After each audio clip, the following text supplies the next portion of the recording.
Hi, and welcome to LizCapism.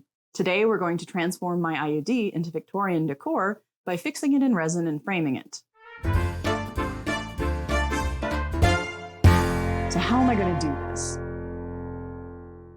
I got my IUD replaced in February, and when I did, my gynecologist asked me if I wanted to keep the old one, which I definitely did, because I had plans for it. I am completely fascinated with the Victorian trend of taking mementos, souvenirs, and memorabilia and turning them into decor. One of my favorite versions of this is the shadow box wreath. Sometimes it was just a wreath of flowers, maybe from a wedding. Sometimes the flowers encircled something like a medal or a childhood toy. The flowers themselves might be real, but they may also be some other material like wax, seashells, feathers, and of course, human hair. Gross. So, taking a page from a tradition that is equal parts beautiful and somewhat irksome, I'm going to take the IUD that was once inside my uterus, encircle it with dried flowers, encase it in resin, and display it proudly in my home. I will say, aside from the very explicit symbolism of celebrating my purposeful childlessness, I'm not planning on imbuing this craft with a whole lot of weight or meaning. It's a silly little project which just tickled me so much to think about that I couldn't not do it. I should say that I credit this idea in part to a comic artist who placed their IUD in an adorable diorama shaped like a uterus. I was convinced until about 20 minutes ago that this was Erica Moen, writer and illustrator of Oh Joy Sex Toy, but I cannot find any trace of this comic online, and I'm beginning to think it was a fever dream that I had instead. If anybody can remember a comic artist from the early 2010s who made their IUD into a diorama and made a comic about it, please put it in the comments and I'll shout them out in the description. Since this is my first time making anything using resin, and I really only have one shot at this, I have done a couple of experiments in the last couple of weeks to iron out some of the more basic wrinkles that could arise. I'm sure it'll still not be perfect, but frankly, it would be kind of spooky for me if nothing went wrong. That's a little off-brand for me. So I bought a tiny picture frame secondhand to use, and I'm going to take the glass front of that and use it as a base for the resin, instead of trying to find a mold to fit perfectly in the frame, and also to guarantee that the front will be perfectly flat in the final result. I did a little prep this morning and yesterday to make sure that I was ready for this final stage. I traced a template of the glass and sketched kind of a rough plan in pencil, and then I started experimenting with the flowers. Then I got the surface area ready to make sure that I was 100% ready, and now we're ready to pour basically, I hope. I think. Yeah, anyways, I'm gonna hand this over to voiceover Liz now, who can take it from here. Okay, so the actual pouring was loads of fun. I love learning new things, be they facts, skills, crafts, or whatever. First, a quick sidebar to discuss my reproductive choices. I am a big fan of children. I am an enthusiastic auntie to children related and not related to me, and yet I am very happy without children of my own. As the use of an IUD might suggest, it is very much on purpose. I know that I am missing out on experiences by not being a parent, but I think that's kind of awesome. One of my favorite things about being a human being is just how vastly different our experiences can be. I don't think there's a perfect reason for people to want kids, and I don't think there is a perfect reason to not want kids. Someone somewhere will always be dissatisfied with your choices in either direction.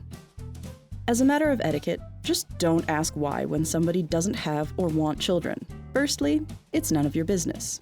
Secondly, it's none of your business. So spoiler alert, my answer to any comments asking why I do not want children will be answered by, it's none of your business. But I digress. Let's see where we're at. Given how popular it is, I can't believe it took me this long to try out epoxy resin crafts. It is a very satisfying activity.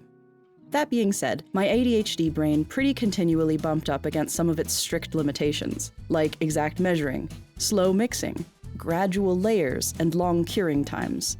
None of these things come naturally to me, but I did them. At this point, I demand some serious points for being as patient with this as I was. Every single fiber of my being wanted to speed things up and just wing it. But unlike most things I try my hand at, I was not going to get a second chance at this. So please praise me for this titanic show of restraint. I need the validation, okay? I'd like to take a quick moment to thank my Patreon supporters who have been endlessly patient with my very low turnout these last few months. You all knock my socks off. Thanks. If you want to support me making videos, you can do so by going to Patreon with the link below or in the card above and signing up to be a monthly patron. No matter what you contribute, you get all of the photo and video updates for ongoing projects and advanced viewing on videos. If you want to give a one-time contribution, you can also visit my Ko-fi page. Now, epoxy resin mixing would normally be something I would mix outdoors, possibly wearing a safety mask. It's not wildly toxic, but it should at least be mixed in a well-ventilated area. However, given that my province is currently on fire, the air quality outside was materially worse than anything my little dish of epoxy resin was capable of producing. So I mixed indoors and ran my HEPA filter air purifier on the highest setting. Because I was working with lightweight materials like flower petals, which float, I had to be careful how I arranged them. I laid down very thin layers of resin one over the other, each time adding a few stems. After each layer, I would let the resin cure for a couple hours.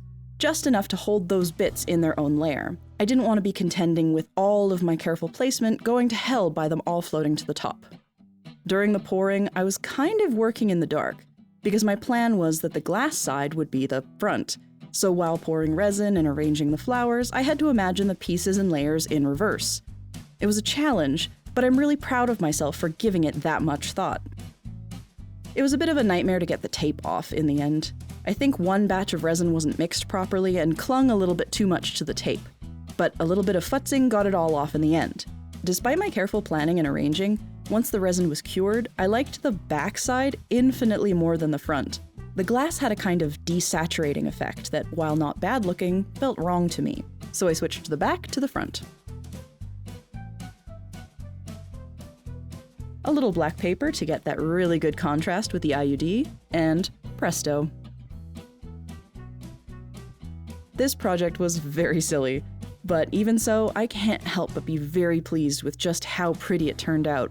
It is everything that I hoped it would be. I love it.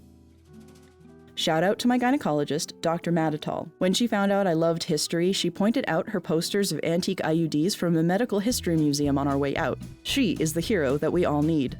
Her Twitter handle is tagged in the description. What is your favorite weird craft from history? No wrong answers. Let me know in the comments. Make sure to give this video a thumbs up and subscribe below to see when I release new ones. Have a great week, and I'll see you soon.